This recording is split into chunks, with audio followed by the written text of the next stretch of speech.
Good afternoon, race fans. Chris here with Jaeger Bombs Fantasy Sports, bringing another daily fantasy NASCAR preview. This week is for Atlanta. Before we get into the Atlanta races, let's go back and just kind of review what happened in Daytona. Starting with the truck race, we had Parker Kligerman that actually came ahead, got the win initially, found out that he was DQ'd a few hours after the race was over due to ride heights, gave the win to the number 11 truck in Corey Heim. There is an appeal process going on that will be heard on Thursday. I'm not expecting anything in terms of changes, so we're going to keep things the way they are in terms of the data that we're going to see on the sheet. Moving over into the Xfinity series, we saw Jesse Love in the number 2 car. He led the final 30 laps and won the race there. And then moving on to the Cup Series, quite a wild race. We did end up having the big ones. It was William Byron sneaking through a overtime wreck, kind of slipped up to the outside and held off Tyler Reddick going to the start finish line. When the caution was thrown, and ended up getting his second Daytona 500 win. Big week there for the 24 car. This week we move. NASCAR moves on to Atlanta. All three series will race at Atlanta, like we talked about before, a little bit last week as well in terms of like the track type history. Atlanta was converted back in 2022, so we've now got 6 races where the track was narrowed up from 55 feet to 40 feet, as well as the banking increased 4 degrees from 24 to 28, which makes it a third drafting style track on the circuit. So we do put it now in track type history along with Talladega and Daytona. Although it is only a mile and a half track, it's not as long. We still see that drafting style, as well as for fantasy. We're looking a lot again at place differential, and we'll get into some of the stats as a little bit going forward here. But we do look a little bit more at dominators because it is a mile and a half track. We do see some dominator trends here as well. So the first thing we're going to do is we're going to have a look at the weekend schedule. I'll bring that up here. So starting on Friday, we've got truck qualifying at 3:05 p.m. Eastern, Xfinity qualifying at 5:05. So we are back to no practice for these super speedway drafting style tracks. Daytona is the one off at the start of the year where we drivers do see some practice time on those kind of tracks. But now we're into just qualifying. So we've got that on Friday for the trucks and Xfinity. Saturday we've got Cup qualifying in the morning, 11:30 a.m. And then we've got the truck race at 2, Xfinity race at 5, and then on Sunday we've got the Cup race at 3 p.m. So we're going to start with the truck series. I go through the sheet here, kind of like we did last week. Look at some track history, look at some track type history. I'm going to get into the deeper into the track history stats that I look at when I do my research for that. So let's dive in. The initial rankings that you see here on the sheet, those are pre-qualifying. We don't even have pricing for DraftKings yet, so we're just pretty much going to talk drivers who stand out here. So right at the top of the rankings here to start things off, we got Ty Majeski. He's got a second, 11th, and a third in the 3 races here in the trucks. He's also been fairly solid in terms of the track type history over the last 2 years. He's got in 4 races, 2 top 5s, and all 4 of those races he's finished inside the top 20. So he knows how to get to the end of these races. Hasn't given us a whole lot of DraftKings value simply because he's been starting up closer to the front of these races. So there's not a whole lot of place differential there. What we need out of him, if you're rostering him starting at the front of the pack during those races, was some laps led, and unfortunately, we did not get that from him. Kyle Busch is going to be in this truck race here in Atlanta. I think he's got 5 races this year that he will be racing that number 7 truck. He won here last year in the same truck, but he's likely we're going to have this decision in the truck series because he's likely going to be in that $14,000 to $15,000 range for DraftKings. So we're going to have a decision to make. Stars and scrubs are a little more balanced when you get the Cup guys, especially Cup guys like Kyle Busch in the field. Really changes up the pricing in terms of DraftKings. Corey Heim, number 3, he won the 2022 race. He got in a crash in 2023, came back and finished third here last year. Other drivers who kind of stand out in terms of track history: Ben Rhodes, 11th in the overall rankings in the 99 truck. He had top 5s in his first 2 races here at Atlanta since the reconfiguration, 29th last year. When we're looking at some of the track type history, we've got 3 drivers in the field this week: Kyle Busch, Corey Heim, and Grant Enfinger, who've got wins on these drafting style tracks. Corey Heim has got 3 top 5s in those 4 races. Very, very impressive there. And then the only other drivers with multiple top 5s in those 4 races, Ty Majeski, Raja Caruth, and Grant Infinger. So what I wanted to show you here on the track history tab, something that I've added to the sheet this week. This has always been here in terms of going through and grabbing all this data. This comes from Racing Info website, which is very good for putting together this track history tab to kind of give you a deeper look and a more advanced stat look into that. So things that I look at, obviously, on a super speedway drafted style track, place differential. So we're looking at starting position versus finish position.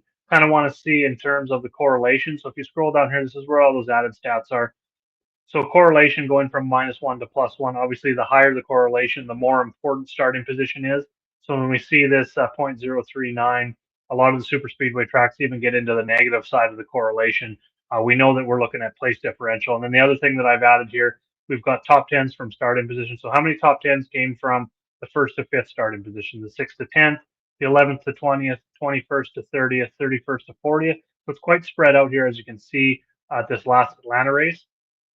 And then for dominators, kind of comparing the dominators and the place differential when you're looking at what kind of strategy to roll with in terms of your lineup building, we've got the number of drivers that had 20 plus laps led, 50 plus, 100 plus, and then how many drivers had double digit place differential.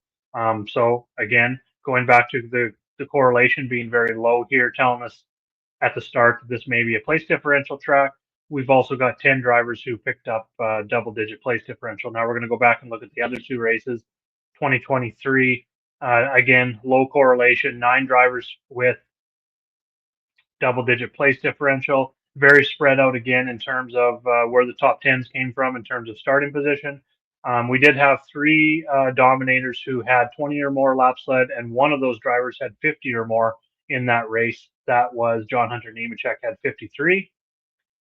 So like I said, it kind of in the intro is Atlanta's a little bit different in terms of the style of drafting um, track that we see, because it is a mile and a half. So it tends to be a little bit more in terms of dominators and how many we should be looking for on this style of track. So we had 3 there. So you really want to nail those dominators down. Now we don't have practice to go by, so we just kind of got to go sometimes by the best trucks, the best equipment, especially in the truck series, because there is quite a bit of a gap there when we don't have speed. But even going off qualifying time, we're probably going to, like, let's go ahead and look at this race here. So Christian Eckes led 35. He started 4th. John Hunter Nemechek actually led 53. He started 24th. So that's fairly rare in terms of seeing a dominator outside of the top 10. 29, he started 8th, Matt Crafton. Going back to that initial race, we had Kyle Busch from 7th position lead 33 laps. And then we also had Tyler Ankrum, who I believe started on the outside in that race, led 46 from the 2nd position. And then the other race in Atlanta, here we seen 22 laps from Corey Heim from the 19th starting position. Chandler Smith had the pole, led 21 laps. Stuart Friesen was 2nd, led 49 laps. So as you can see, if we are targeting those dominators in Atlanta, we're going to be wanting to look probably within the top 5 starters, even expanding that maybe a little bit into the top 10. They can get up front. Usually we're going to see a couple waves normally of those dominators in terms of the cautions and the stages, and depending on where they come out, how we see how many of those, those 3 and where they come from. But the initial one, we're usually going to see that dominator come from the start of the pack. So very similar here. There's a little bit more correlation in terms of at that first Atlanta race, there maybe being a little bit more careful, as you can see, but there are some place differential guys here. We had Corey Heim, Ben Rhodes, Zane Smith, Derek Kraus, getting those of guys that finished. There was 9 of them again that finished with double-digit place differential. So this here, this little box with this extra information is kind of where my go-to when I'm initially, I don't even need the pricings at this point. This is just where I start my research each and every week to kind of see, are we leaning towards dominators? Are we leaning towards place differential? Where are those dominators typically going to be coming from? What's the correlation between start and finish position? That kind of helps me come up with a strategy for when I want to build my lineups. And that's what the truck series looks like. There's been 1 race here in each of the first 3 years. 22, 23, and 24, since Atlanta configured to more of a drafted style. So we'll dig into the Xfinity Series research now. Again, we've got the schedule here, what it looks like. We've got the cheat sheet with the initial overall rankings. Looking at like right now, I've got weight on track history last two races here. DraftKings average last two races here. Track history over the last 10, which is looking at the last six races. But all of the Atlanta since the reconfig. We've got the draft in style track type history, average run of that track type history, and then season form in there as well. And that spits out Jesse Love, who finished 6th and 12th last year at the Atlanta races. But he also stands out here because he's going to stand out a little bit in terms of the track history because he led 30 laps at Daytona last week. He's got two wins, one at Daytona last week, two top fives, four top tens, and six top 20s. Um, so the only reason Austin Hill, in my opinion, isn't at the top of the model right now is just because of his last week's finish. We do have that 10% there on that, but he's got four wins and a runner-up in six races here at the Atlanta since the reconfig. He would definitely be my favorite to win the race. He's probably going to be up there in terms of odds when those are released. He's got some laps led here as well, so he's been a dominator. He's not going to give you a whole lot of place differential, just simply because if his average start is 2.4 on these track types, usually qualifying quite well. So if you're going to be using him, you really want to make sure that you think that he is going to be a dominator for the race. Other guys that stand out in the Xfinity Series in terms of track history, Sammy Smith, he's got three straight top tens at the track. Other than that, we've got pretty spread out track history and pretty a lot of variance going on. So keep that in mind when you're building your lineups this week. Maybe have what that would mean, I guess. And it all depends on pricing and where guys start. But I'm not going to go overweight. Me and Dane talked about this on the live show last week in terms of building multiple entries and not so much going all in 50, 60, 70% on one driver just because of the high variance. Maybe going with what the field has, or even possibly being a little bit underweight. Like Brad Kozlowski was one that we talked about last week, who we wouldn't really go overweight, even though we thought he was going to be top three, top five in ownership, probably around that 40%. Now, I didn't quite see, I don't remember exactly what his ownership ended up being, but I know what I would probably do.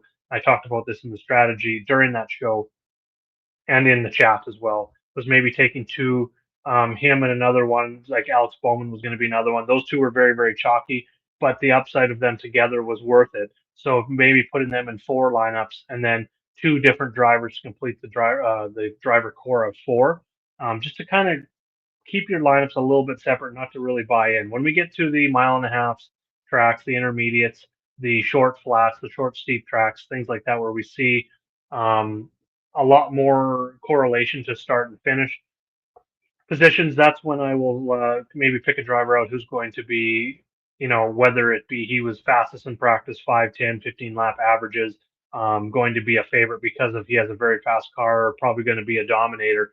That's a driver that I would probably go. If the field looks like there's going to be over 40%, I'm going to go 50 to 60% on that driver if I'm really buying in on him. But in terms of these drafting style tracks, Atlanta, Talladega, Daytona, I'm going to spread out the love a little bit more.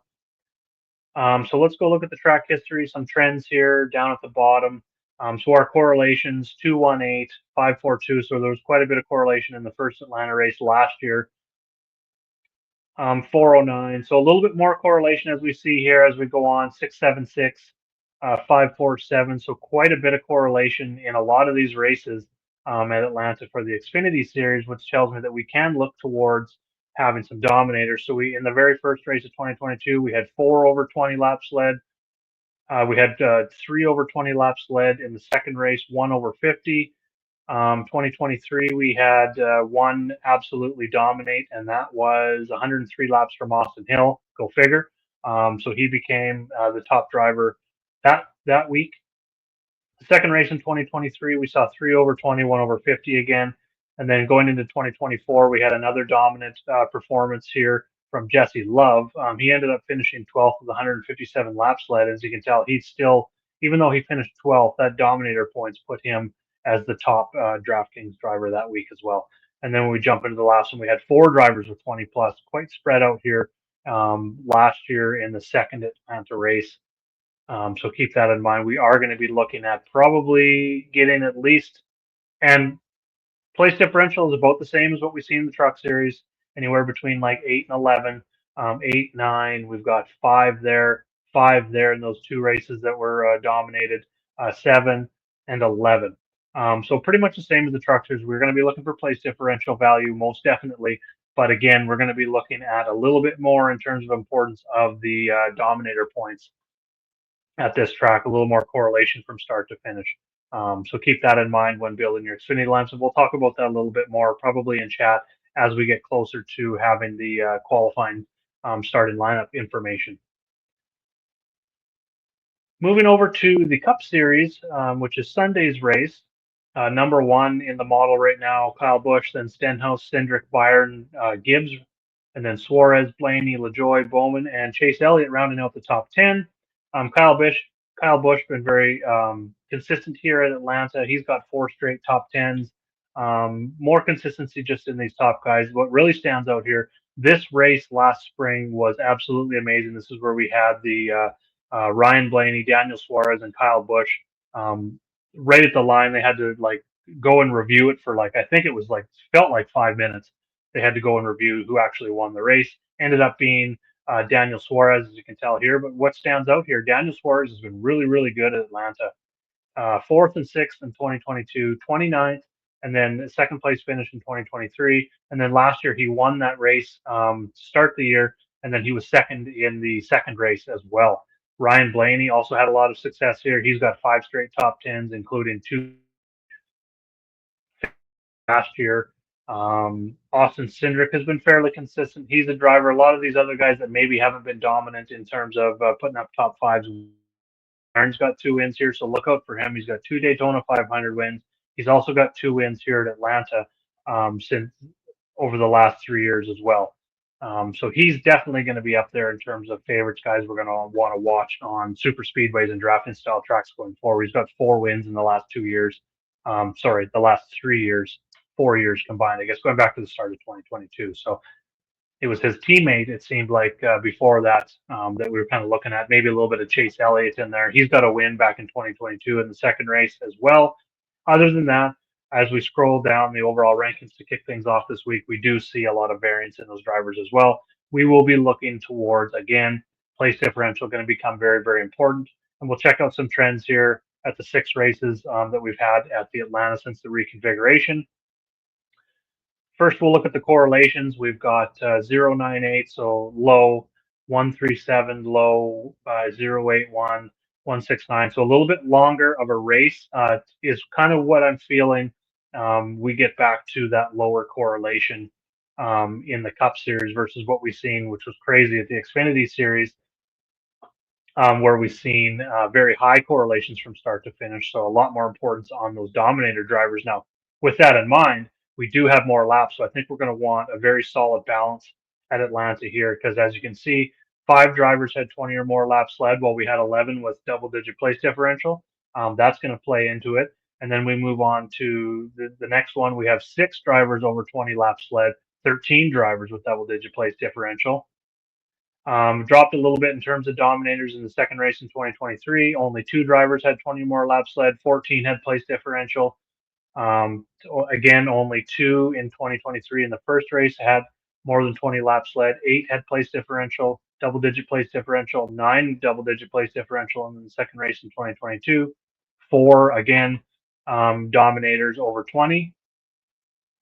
5 dominators over 20 in 2022 in that very first race at Atlanta since the reconfiguration, where we had 1 over 100 as well. So dominator, the trend that I'm seeing here is, for the most part, we are looking at probably 3 to 5 dominators who are going to have 20 or more laps led.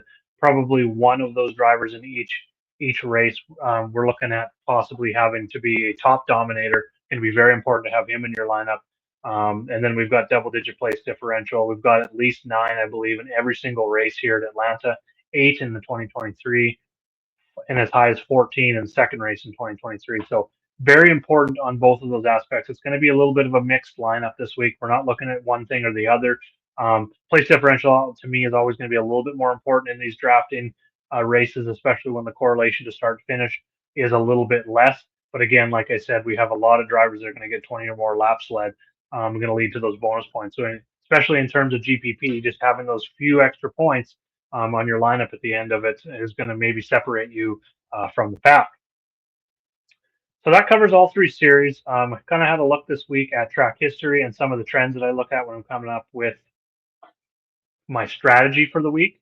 And then that strategy obviously is going to change once we have the starting lineup confirmed, which will be updated. We should have DraftKings salaries updated probably Wednesday afternoon. I think Wednesday morning, Wednesday afternoon, and then again going back to the schedule here, we've got Truck and Xfinity qualifying on Friday. The sheets will be updated for those two series on Friday, and then Saturday morning, probably just after lunch, we're going to have the Cup sheet, and then Saturday night again, we're probably going to be doing another live show where we will go over that qualifying.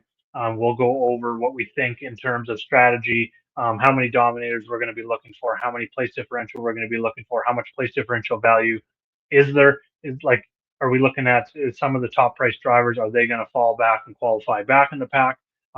So a lot more obviously to come as the week goes on, but this is a pretty good start to give us what we're looking for in terms of strategy on all three series. If you're looking for a copy of the sheet, make sure to grab the link below in the description of this video. It's going to give you, it's going to send you over to our Patreon page where you can get either a NASCAR package or an all sports package. We're currently covering over 10 sports. It's going to get you access to all of our cheat sheets. In terms of the Cup Series, we've got rankings from three different coaches. For the Xfinity and Truck Series, we're going to have rankings and core lineups, skeletons from one coach on each of those for the Truck and Xfinity race. We've got our Discord chat. We've got the news channel where we follow multiple people on Twitter and we get up-to-date news on what's going on in terms of drivers going to the back, drivers that are having damage, going to backup cars, and everything in between.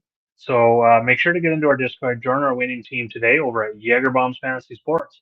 Thanks for tuning in to this week's preview show for Atlanta. And again, we'll see you on Saturday night for the live show. Cheers, everyone.